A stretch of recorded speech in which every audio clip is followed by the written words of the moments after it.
Hello, and welcome to a digital statistics lecture for Salt Lake Community College. In this video, we're going to be talking about section 9.1 for Math 1040, estimating a population proportion. This entire chapter, chapter 9, is going to be talking about what we're going to refer to as confidence intervals, which are essentially going to be these margins or these intervals of values that we create around a value that we find. Because whenever we find something from a sample, we can never really assume or we can never really trust that it's going to be exactly perfect for the population. That value that we find from a sample is what we're going to call here a point estimate. Now, a point estimate can be anything from a mean, a median, a standard deviation, anything like that. Something that is a statistic value that we're trying to use to estimate something for a parameter. Now, around that point estimate is what we're going to build and what we call a confidence interval. The confidence interval being an interval of numbers around that point estimate that gives a range of likely values. Again, we should never really assume that what we get from a sample is going to be exactly perfect for the population. Maybe the average height of adult men that I sampled wasn't really exactly perfect. Maybe it's a little too high or a little too low. So what we instead say is that we have that I estimate the average height is maybe 5'9", plus or minus some amounts of inches, saying that, oh, maybe I'm a little bit off because I'm not exactly sure. That is what we're going to call a confidence interval. And we can create a confidence interval around any point estimate that we can find from a sample. That's what we're going to be talking about here. The level of confidence is going to be how sure we really want to be that the interval that we create does actually contain my value. So it represents the expected proportion of intervals that will contain the parameter if a large number of different samples is obtained, denoted as 1 minus alpha 100%. So what this means is, say I build an interval that I will say I am 95% confident about. Then what that means is that if I were to do this a bunch of times, if I were to make a lot of different intervals, maybe if I consider this vertical line as the value that I'm looking for, maybe I build an interval like this that does contain it, and another interval like this that does contain it, another interval like this, all these horizontal lines being intervals that I create that I'm hoping do contain the value in question, this vertical line here. If I do it over and over again, I should expect about 95 out of 100 of them to contain it. I will have some intervals like this that will not contain the value that I'm looking for, but the majority of the times that they will. So it's basically how confident we are that the interval that we created did include the value in question, whatever parameter I was trying to estimate. So it's going to be how confident we are. So how confident we are. The interval that we create will be based on that level of confidence, and the interval will always start with your point estimate. That's where we build the interval around it. So this will be the center of your interval, and then we'll add or subtract some amount of values that we call the margin of error. That margin of error will be dictated by both the level of confidence, how big my sample size is, and also the critical value, which really is what the level of confidence influences. The bigger the margin of error is, the bigger the width of the interval. So maybe if I have, say, just an easy example of 4 plus or minus 1, well, then that's going to build an interval that goes from 3 up to 5. One value down from 4, one value up from 4. If I do something like 4 plus or minus 2, well, that's going to build a wider interval. That will build an interval that goes down 2, so 4 minus 2 is 2, and 4 plus 2 is 6. So I'm building a wider and wider and wider interval. Essentially, the wider the interval is, the more likely that the interval did contain the value I'm looking for, but we don't want to go too far with it. If I really want to make sure that I'm like 99% sure or 99.5% sure, that interval gets wider and wider to the point that it becomes not useful. Again, for example, if I'm trying to estimate the height of adult men and I find that the average height is 5'9", but then I make an interval around that that makes it so that I'm pretty sure that the average height of an adult man is somewhere between 3 feet and 8 feet tall. Well, that's not really useful. Why would I want to say that? Yeah, that's pretty obvious, but I want some interval that's more close around some actual value. I don't want to make it arbitrarily wide so that I do contain my value for like 100% sure. I want to be able to have a reasonable level of confidence that's within this narrow-ish interval. So it's a balancing act. I want to make the interval wide enough, but not too wide that it's not useful. Part of the margin of error calculation is what we call the critical value. That critical value, or z sub alpha over 2, this should look like the z sub alpha notation, and it does mean the same thing, will represent the number of standard deviations the statistic needs to be away in order to produce an interval that has a 95% or 99% or whatever interval we're trying to create.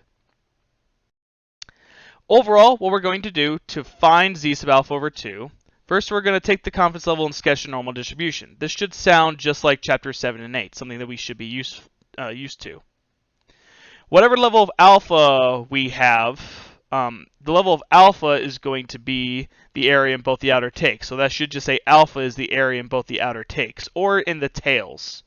So if I have a normal distribution here, and I have an alpha level that's rather small, like 5%, then that means that this area and this area add up to 5%. Thusly, that means that if I divide alpha in half, I get alpha divided by 2, and that's what indicates how much is in each of the tails. So if I have 5%, then that means each tail has 2.5 because it should be symmetric or normal. This value up here is going to correspond to z sub alpha over 2. And the value on the bottom here, the lower bound of it, will be z sub, technically, we say negative alpha over 2. Or we actually normally just say negative z sub alpha over 2. So negative z sub alpha over 2. However, we really only need the positive one for us, and it won't exactly matter if we have the negative or positive one because we'll still make the interval anyway, so we just really need to indicate one of these bounds on the interval itself. Now that may sound more complicated than it is, but again, we've done this before since chapter 7. We're going to show how easy this can be. So first, we're going to find z sub alpha over 2 if the confidence level is 88%. Alright, so like what we did in chapter 7 and 8, what we first do is draw a normal curve. Confidence level of 88% means that I'm building an interval such that the area in the middle corresponds to 88%. If 88% is in the middle, then that means alpha is going to be, alpha is going to be 100 minus 88. 100 minus 88 will give me 12. That's how much are in the outer takes, or these tails here. And if I do alpha divided by 2, what I get as an answer from that is 6%. That's how much are in each of these tails. So this tail has 6%. This tail has 6%. And what we need to do is find what z sub alpha over 2 is, which is this value right here. So we need to find z sub alpha over 2. Remember that the z sub alpha notation means the area that's to the right of it. So this one really meaning z sub 0.06. That's how much is in this right tail. Well, we can find that by using our good friend inverse norm. So we can use inverse norm in order to find z sub alpha over 2. With a z sub alpha over 2, we want, for inverse norm, the area to the left always, remember? So left area. And if I have 6% that's to the right, likewise, there's 94% that's to the left, with a mean of 0 and a standard deviation of 1, since I'm working with just a z-score. If I plug that into my calculator over here, so second vars, and I run inverse norm for 0.94, that'd be the area to the left of z sub alpha over 2, I get an area of value of about 1.55.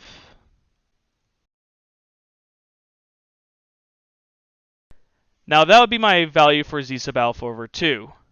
Note that it is positive. When I'm ever asking for z sub alpha over 2, I'm looking for a positive value.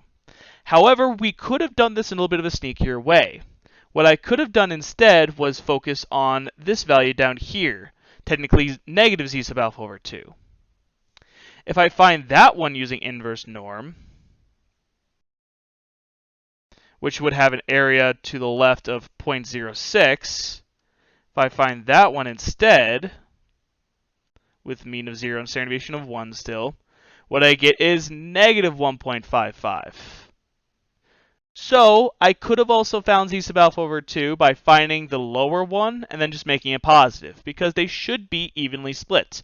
Since this is on the standard normal distribution, they should have the same amount of distance above the mean as they are below the mean. So I could also just find inverse norm for 0.06 for negative z sub 0.06. I could find that and just make it positive, and I'd be all good. I'd still find 1.55.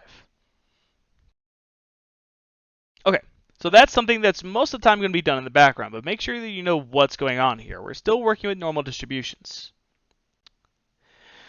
This table down here at the bottom of page 1 shows confidence intervals for critical values, and these are critical values that we tend to work with very often, because a lot of times the level of confidences that we're looking for are either 90, 95, 98, or 99. Really, 90, 95, and 99. Those are the most common ones. And because those are so common, we just have a table printout that's already made for them, so you don't need to go and find inverse norm yourself. For example, if I know that I'm working with a confidence level of 95%, I can just go to this table and say, all right, well, then I know z sub alpha over 2 is about 1.96. So we just have this table because these are incredibly common ones, particularly 90, 95, and 99. However, we can still use inverse norm to find more accurate values. Now, the way you interpret confidence intervals needs to be very specific, because a confidence interval is supposed to be saying a specific thing.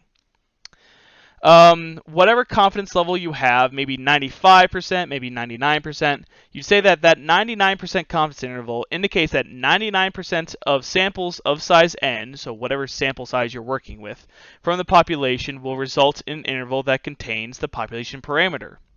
So if I have a 99% confidence level, what that means is that if I were to do this interval 100 times, I'd expect 99 of those intervals to actually find or actually contain the parameter I'm looking for. There's only a 1 out of 100 chance that that interval will not contain the value I'm looking for. That's why we want a relatively high. We don't want it to be low, like a 70% chance that it contains it. We want to be really, really sure, which is why we very often look for 95% or above. That way it would be really unusual if the interval did not contain it. Now, there are a couple ways that you can interpret the confidence intervals, and I want to talk about these particularly because the textbook in Pearson does one of these ways, and the other one is a lot more appropriate. This first one that says we are blank % confident that the confidence interval contains the true value of the parameter, this is the exact correct way to interpret intervals. This is the exact way that you would try to interpret an interval, saying that I'm some % confident that the interval that I created will contain the parameter I'm looking for, whether that parameter is a mean, a median, or whatever. Now, that's the correct one because the confidence interval is something that you create. The second one is the way that the Pearson textbook does it, and you need to pay attention to it. However, I do want to talk about it for a moment. With blank % level of confidence, the population value, mean or proportion, so the parameter, that's what this is saying, the parameter value there, we are that % confident that the population value is between the lower bound and the upper bound. Now, that sounds kind of like the last one, because it still uses a lot of the same language. They just indicate specifically population mean or proportion. Those are going to be the parameters that we'll look at in this chapter. But that's the only thing that they really change.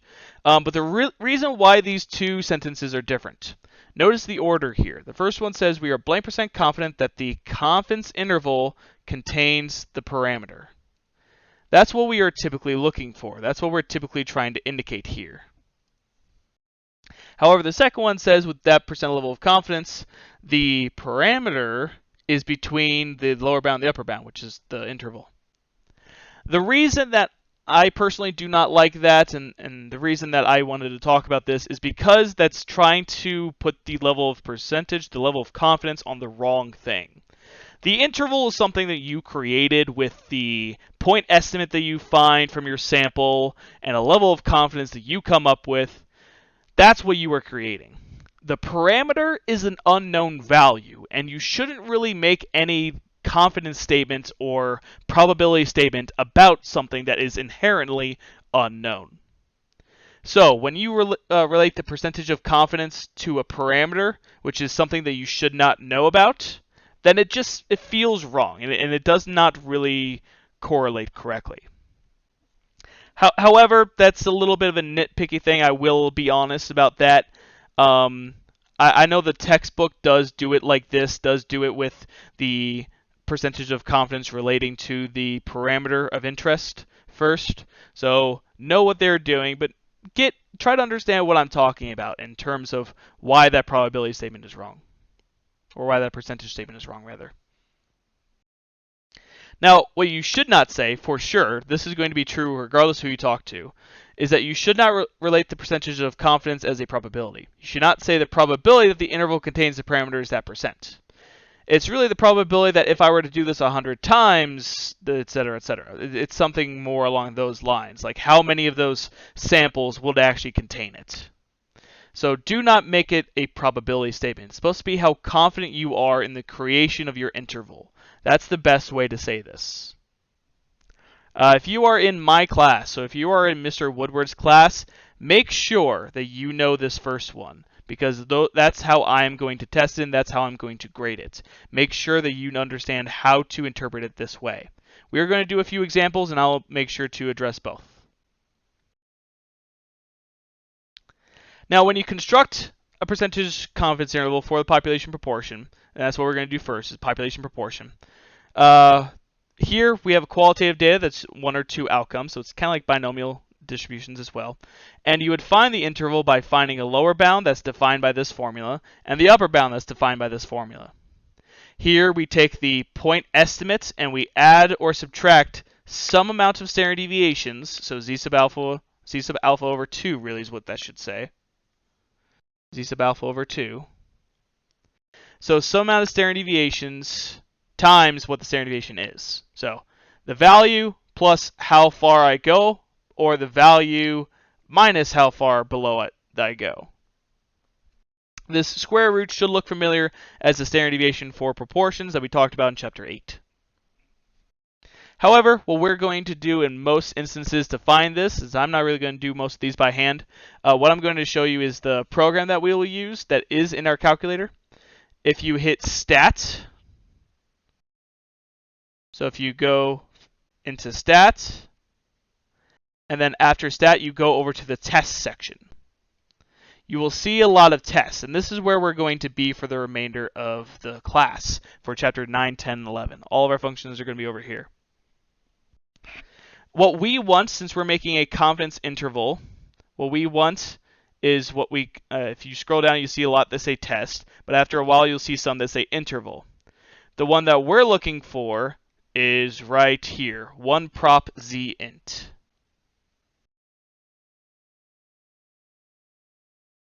1 prop z int.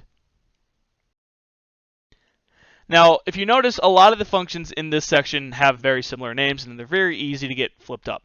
The reason why we're doing 1 prop z int is because we're doing just one proportion. We're finding one proportion, and we're making an interval around that value. So that's what 1 prop means.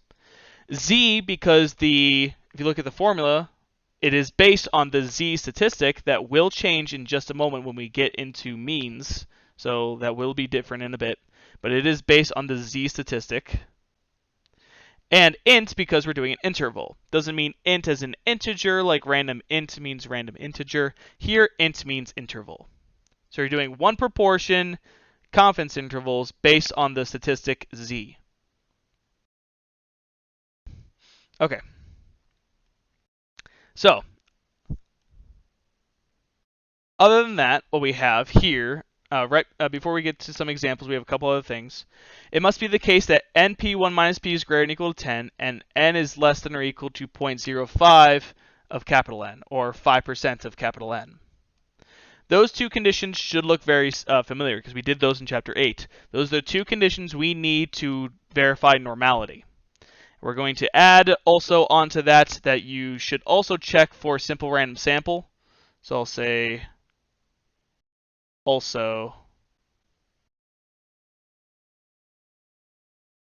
also check for a simple random sample. Something we'll also add into 9.2. But make sure you also check for a simple random sample. Should be an easy condition. You're basically just looking for if the description says that or not. All right, a few more things. We're almost to an example. The effect of the level of confidence on a margin of error. If you increase the level of confidence, what that is going to essentially do is widen your interval. It's going to make your interval wider and wider. The reason for that is because imagine that like I have a number line down here, and I have my proportion here, my p hat. That's my sample proportion I find. Well, if I build an interval around that, say I build a 95, or just say 90% confidence interval, 90% confidence interval may go from there up to there. And so I'd say I'm 90% sure that that interval contains the actual parameter. I'm not sure exactly where it is, but I'm 90% sure that that interval contains it. If I want to increase my level of confidence, what that should mean is that I'm going to include more and more numbers. Maybe I'm 95% sure it's in this interval here. Or maybe I'm 99% sure it's in this interval here. So if I increase the level of confidence, I increase the amount of values that I will consider for the interval to contain. So the level of confidence will, if you increase the level of confidence, the interval also increases. However, if you increase the sample size, so if you have an increased sample size or a larger sample size, that will create a narrower distribution. That's because if you have a bigger sample, you have more information. So you should be more accurate, or you should be able to have more accuracy. Now, for that sample size, if you do need to determine the sample size, there's a little bit of a more complicated way around it. We have this formula that says p hat times 1 minus p hat. Remember, p hat is the the sample proportion that you would get. Z sub alpha over 2, that's our test statistic that we find, and we can use that using inverse norm. And E being our error, or our margin of error. And we square that. What this is essentially doing is that it's taking these formulas for lower bound and upper bound confidence intervals, it's taking those and reverse engineering them to get n by itself. It's more or less what it's doing. This is going to help us define what n needs to be, or how big the sample size needs to be in order to have that good level of confidence. All right. If you do not have p hat, which is really like your prior estimate, point estimate, I'll also say prior estimate. So prior estimate of p, meaning something that you had going into it. If you don't have a prior estimate, what we could just do is 0.25 times z sub alpha over 2 divided by e squared. So this is what we're going to use if we need to find the sample size. May look a little more complicated than it is, but we'll get to that in just a bit. Okay. So finally, an example where we can put all of this together, and trust me, this will start to make a lot more sense. All right, so suppose we want to estimate the proportion of people who will vote in the upcoming election. Find a 95% confidence interval for the true proportion of people who will vote in the next election. If in a random sample of 1,002 people, 704 say they will vote in the next election. So we have a few pieces of information. We have the 95% confidence interval.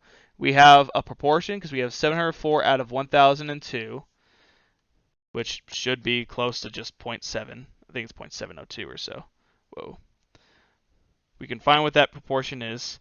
704 divided by 1002. So this together is saying that p hat is about, we'll say 0.703. Okay. 0.703. With that information, we want to see what we want to make a confidence interval around that for the number of people that will vote. Now, a few things that we want to check through. We want to check our requirements here. Now, 1, simple random sample. Well, it says that right there. It says we have a random sample. That's good enough for us. The third one's also pretty easy because that's usually just an argument. We have 1,002 people in this sample. That's probably less than 5% of all people that's going to be voting, so that's probably okay.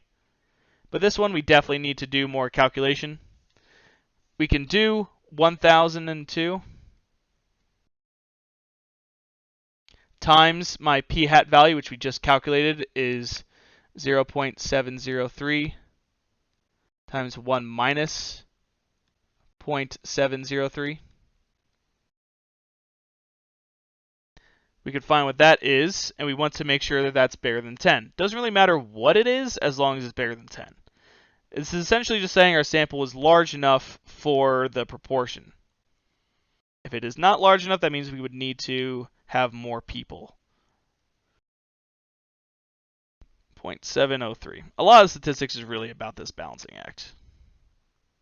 Okay, we find 209. So 209 is our value, and that is definitely bigger than 10. Whoa, why did I write no? That is definitely bigger than 10.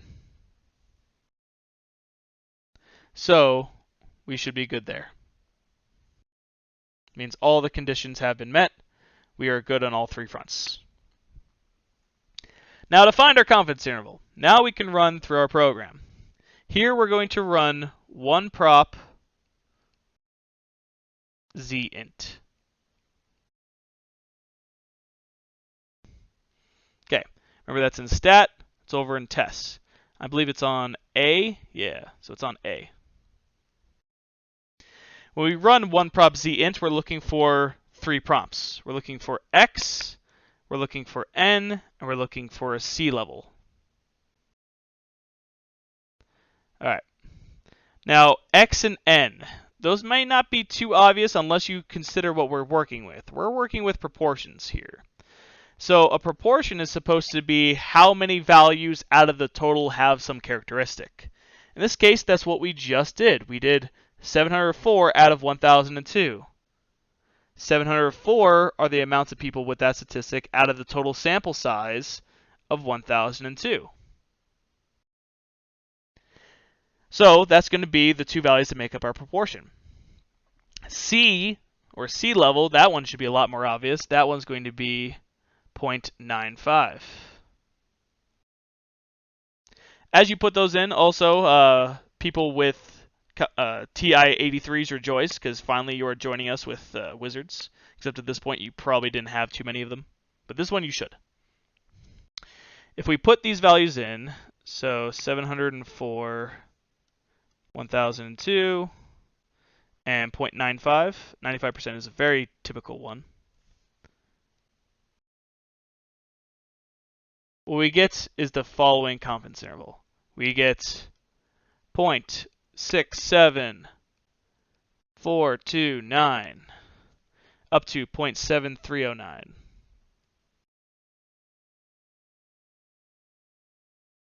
That would be my confidence interval. Notice that these values, it's about 67% and 73%, those are both about 3% away from 70.3%. So they're about the same distance away. And that's making sense because our p hat, our point estimate, should be directly in the middle of that interval. It also does spit out p hat for us if we did not already calculate that, and it also spits out n. The reason for that will come up in a bit when we test other programs that involve intervals, why it gives us the sample size again. When we have that interval, we're going to interpret this in an appropriate way. I'm going to type this one out. So I'd say we are 95% confident that the interval, we can say 0.67429 up to 0.7309 will contain the true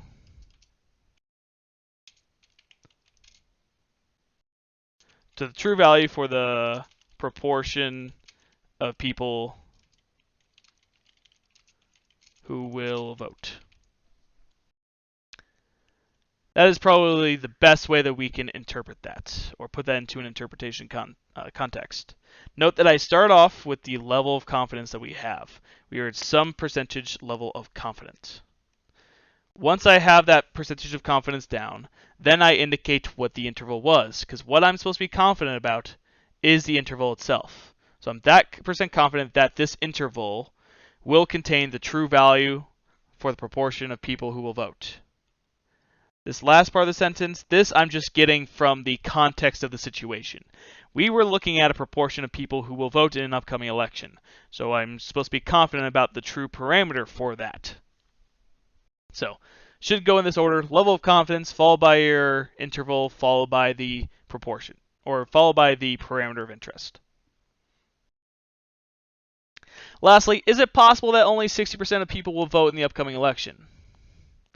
Well, we have our interval right here. The interval we calculated was from 67% up to about 73%. Note that 60% is not in there. However, that interval was a 95% confidence interval. What that means is that we're 95% sure that the interval did contain it, did fall within a range where it did get the actual parameter we're looking for. That does mean that there's a chance that the interval did not get the value I'm looking for. So, yes, this is definitely possible. It just would feel a little bit unlikely with our level of confidence. So yes, it's always possible. We'll never really have a 100% level of confidence. The only way you can do that is by making an interval that goes from negative infinity to infinity. That's the only thing that could theoretically have a 100% level of confidence. Or I guess for proportions from 0 to 1. Alright. Now, what we have here in the next few pages are a couple more examples of proportions and confidence intervals. What I highly suggest is try a couple of these on your own and then see how you did by coming back to this. In a survey conducted by a marketing agency, 241 of 1,000 adults 19 years of age or older confessed to bringing their cell phone into every trip to the bathroom. Is the variable of interest qualitative or quantitative? Well, this is going to be qualitative. The reason is because this is a yes or no situation. This is either they bring their cell phone into the bathroom, or they don't bring their cell phone into the bathroom. That's not really like how many times did you bring your cell phone to the bathroom. This is just do you or do you not. So yes or no. So because it's qualitative, we should be able to check for proportions, which is what we want. And then we have to check our requirements. In this case, I'm going to go from the bottom up, and you'll see why. Firstly, the sample size being less than 5% of the population. Well, we have 1,000 adults aged 19 years of age or older. I am pretty sure that we have less than 5% of all adults aged 19 years of age or older, because there's a lot of them. There's millions and billions of them. So, yes, we definitely have less than 5% of the target population. Now, if I check NP1 minus P, I will have, first of all, P hat being 241 out of 1,000. Or if you calculate that, it should just come out to be 0.241. We calculate this, what we get is 1,000, our sample size, times 0.241, which is just going to give us 241, times 1 minus 0.241. And we just want to make sure that that, yet again, is above 10.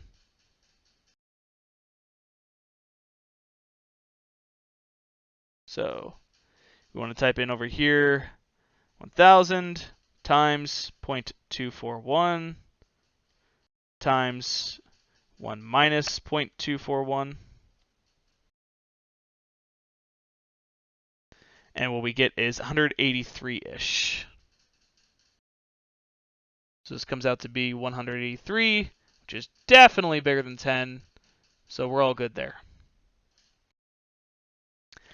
All right, now the reason I did random sample last is because if I look at this description, it doesn't say anything about random. But what it does say is survey. Survey very often implies random, but it doesn't always. The best way to really address this is to kind of put the ball in the researcher's court by saying something along the lines of, assuming that the survey was done randomly and with these other conditions, then that means that this is normal. So we can say something like, assuming that their survey was done randomly, then this is going to be a normal distribution, and we can work with everything else. Remember that we still always need to confirm that it's normal because all this stuff does rely on the fact that we're dealing with normal distributions. All right, now that we have all that out of the way, we can construct a 90% confidence interval for the population proportion who bring their cell phone to the bathroom. So those that do bring their cell phone to the bathroom. So that means that we are going to run 1 prob z int again.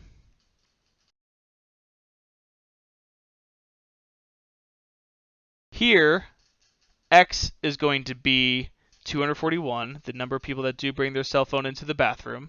So the number of people with that quality. 1,000 is my sample size. And my C level is going to be 0.9.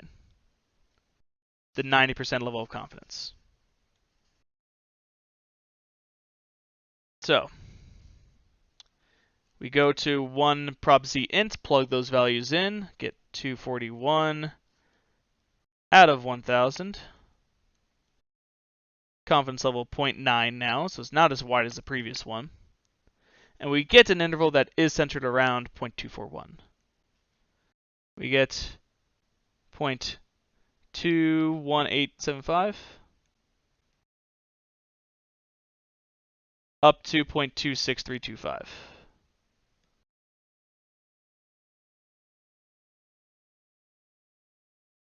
All right. And again, we would analyze this by saying, it doesn't ask us to interpret it, but I always suggest to try it anyway. We would interpret this by saying something along the lines of, we are 90% confident that this interval contains the true proportion who bring their cell phone into the bathroom. That's how I would interpret that. The percentage of confidence followed by the interval followed by what the heck I'm looking for.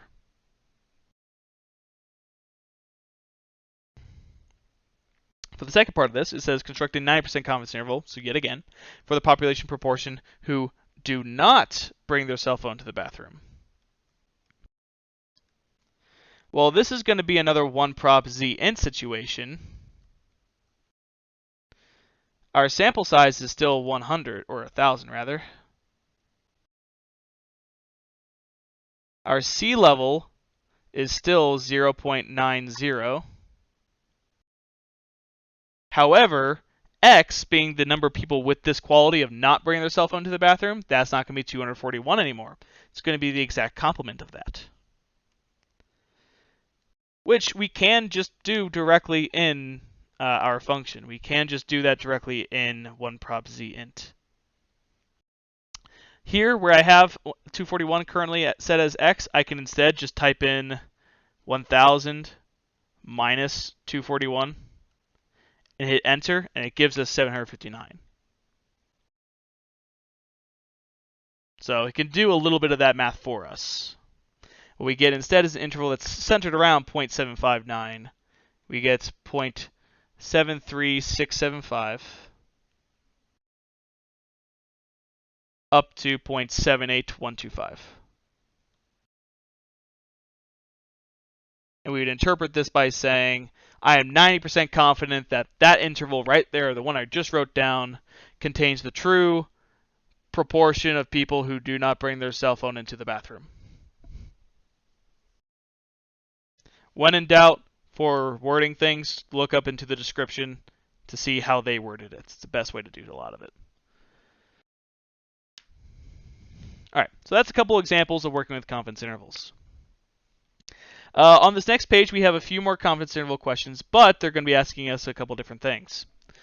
First, the school administrator is concerned about the amount of credit card debt that college students have. She wishes to conduct a poll to estimate the percentage of full-time students who have credit card debt of $2,000 or more. What sample size, so in this case we're looking for a sample size now, what sample size should be obtained if she wishes the estimate to be within 2.5 percentage points with a 94% level of confidence if the pilot study indicates that the percentage is 34%. Pilot study means it's a study that was done beforehand, so that's our prior estimate. So this is going to be our p-hat. This is still going to be our confidence level. However, the other value that we were given, the 2.5 percentage points, says it needs to be within that. So what that means is that this 2.5 percentage points, that is my error, or my margin of error. All right, and what we're trying to find is the sample size. Now, since we have a prior estimate, we can solve for this appropriately using the first formula for sample size that was given to us. We can use p-hat times 1 minus p-hat, so in this case 0.34 times 1 minus 0.34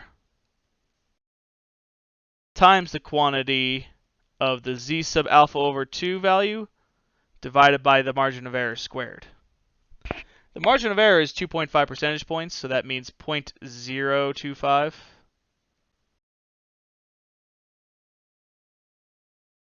So that's what the margin of error is.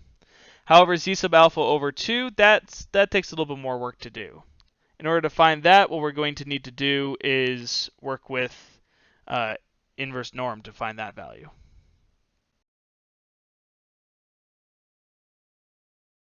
Okay, so 0.025 quantity squared. So we'll find this top value in just a second here.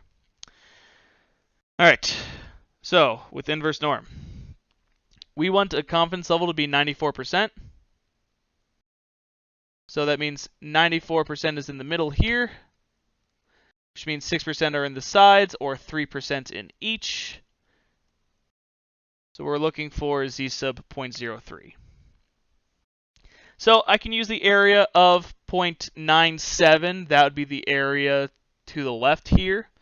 Or I can just use the quick way, 0.03, 0 and 1,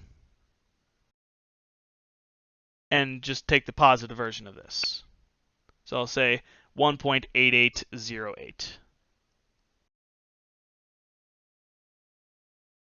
Try to use as many decimal places as you can.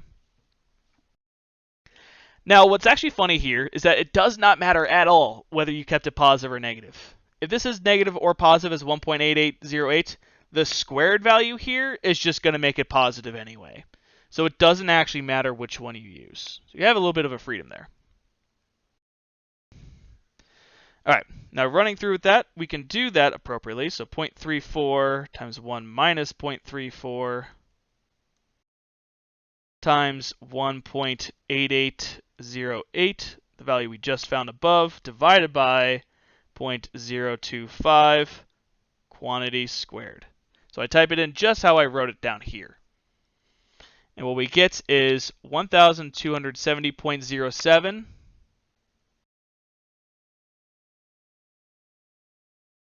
So that means that they need 1,271 people at least.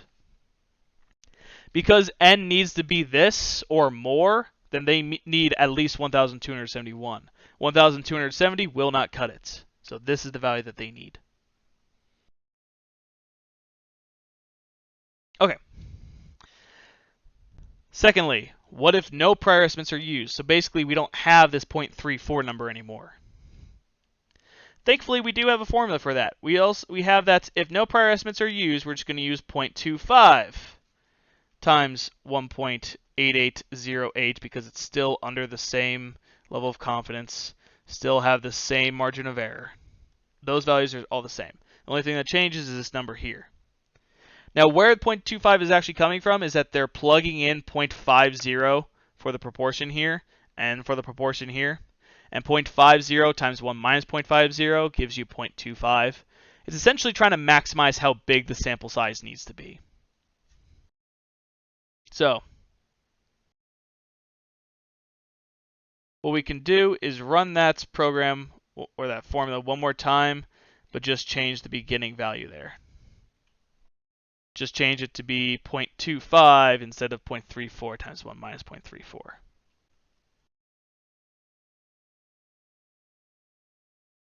Okay, so 0.25, then delete all this other stuff, or you can just type it in again.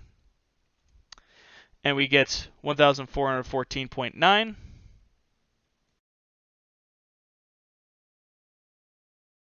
So that means they need, remember, round up, 1,415 people.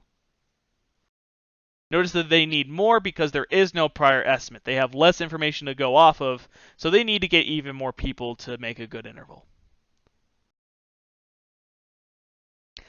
All right. A couple more here. A researcher wishes to estimate the proportion of households that have high-speed internet. What size of a sample should be obtained if she wishes the estimate to be within 0.03? So within that, that's going to be my error. With a 99% level of confidence, if she uses a 2009 estimate of 63.5%. Okay, so this is just like the last one. 99% level of confidence, real quick. 99% level of confidence means that 0.005 or 0.5% are in each of the tails.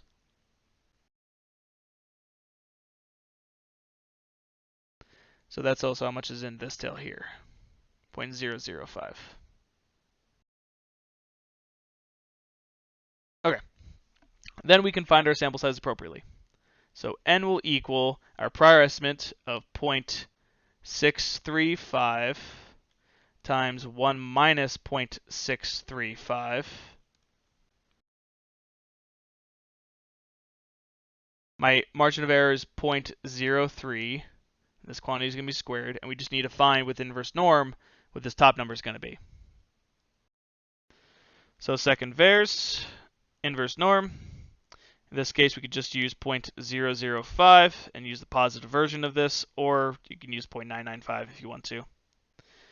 And we get 2.57583.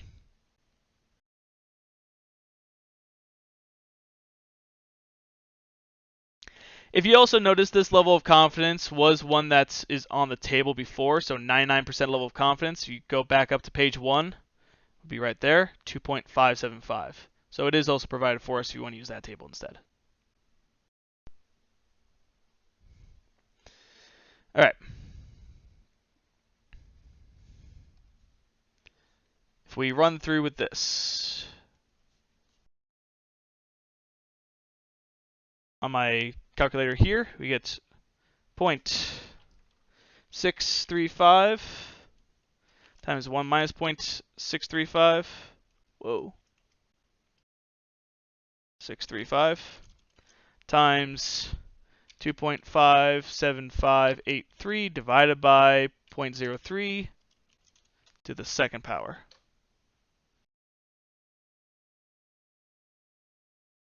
That gives us 1,708.6. So what they need then is 1,709 people.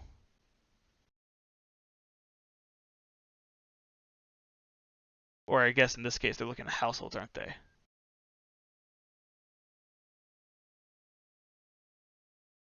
Or I guess in this case, they're looking at households, so houses.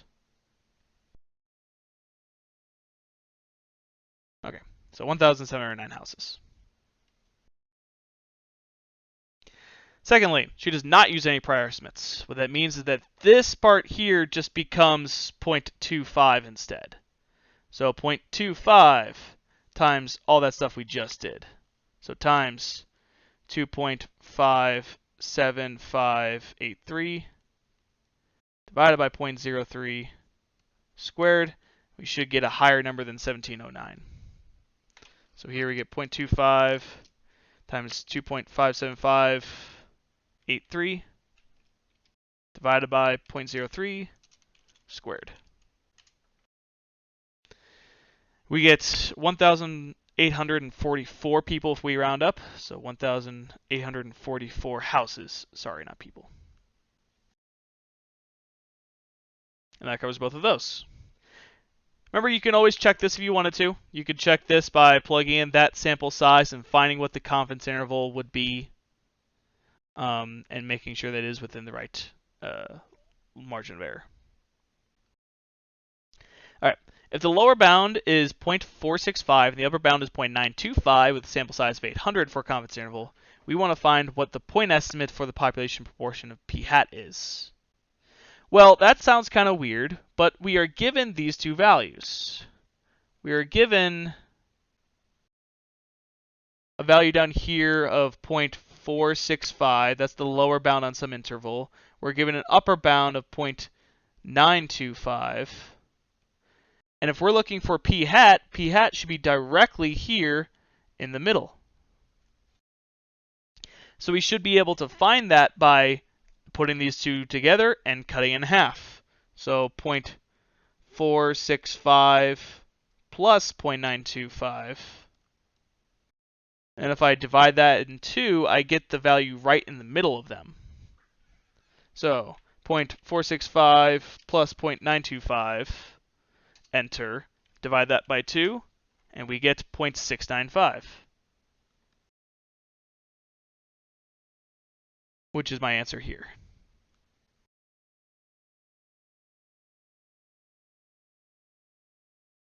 The margin of error is supposed to be how far it is from the point estimate up to the upper bound or down to the lower bound, so I should be able to do either one for this. I should be able to do either 0.695 minus 0.465 to see how far away that distance is, or I could also do 0.925 minus 0.695 to find that distance too. So either one should work. I'm going to do the point estimate down to the lower bound because I feel that that's easier, but to each their own. So 0.695, come on, calculator, 0.695 minus 0.465. We get about 0.23. We can also check that if I did 0.695 plus 0.23, I get up to 0.925, which was the other bound. Lastly, how many individuals in the sample have to be have the specified characteristic x? Well, we have the sample size, and I know that x divided by my sample size of 800 should give me my point estimate, which we know is 0.695 now. So all that I need to do is to multiply 800 to the other side. So I should just need to take 800, calculator here, 800 times 0.695, we get 556. So those are my three answers for this question. This one basically making sure you know the ins and outs of what a confidence interval is. Alright, with that said, this may have been a little bit of a longer video compared to the ones in Chapter 8, but I hope this helped. From here, I recommend going into Section 9.1 and trying to complete that section on your own before moving on into Section 9.2 and 9.3. But with that said, I hope you have a good day.